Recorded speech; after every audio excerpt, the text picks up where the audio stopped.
Lionel Messi 8 বার ব্যালেন ডিওর জিতে আপাতত ধরাছোঁয়ার বাইরে চলে গেলেন আমাদের ভালোবাসার LM10। FIFA world cup, Copa America, champions league, লা লিগা, কোপা ডেল রে, Olympic gold medal, European super cup.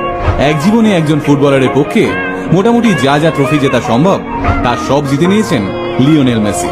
এবার 8 বারের জন্য ফিফার বর্ষসেরা ফুটবলারের ট্রফিটি জিতে লিওনেল মেসি বুঝিয়ে দিলেন তিনি হলেন আসল গোট, অর্থাৎ গ্রেটেস্ট অফ অল টাইমস। হ্যাঁ, ক্রিশ্চিয়ানো রোনাল্ডো অবশ্যই আমাদের ভীষণ কাছের একজন ফুটবলার। সারা পৃথিবী স্বীকার করতে বাধ্য যে তিনি একজন super human, all time legend. কিন্তু আজ রোনাল্ডোর ফ্যানরাও বলতে বাধ্য যে মেসি একজন সত্যিকারের জাদুকর, যে জাদুকরের জাদুতে আচ্ছন্ন 8 থেকে 80 সকলে।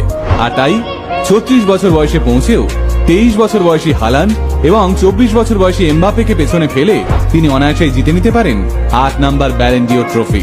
গত ফুটবল বিশ্বকাপে একার কাঁধে আর্জেন্টিনাকে বিশ্বসেরা তকমা উপহার দেওয়ার জন্যই এইবার ব্যালেন ডিওর পেলেন মেসি।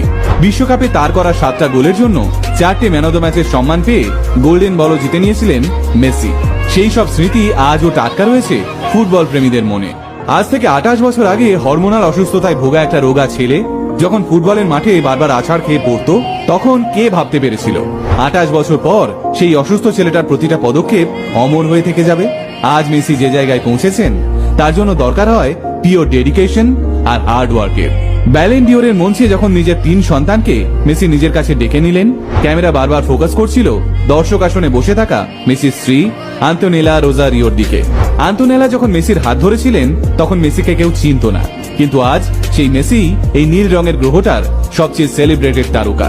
মেসি আর আন্তোনেলাকে দেখলে মনে হয় কেউ হয়তো সত্যিই বলেছিল যে ভালোবাসার মানুষটা পাশে থাকলে সমস্ত অসম্ভব জিনিসও একদিন সম্ভব হয়ে যায়।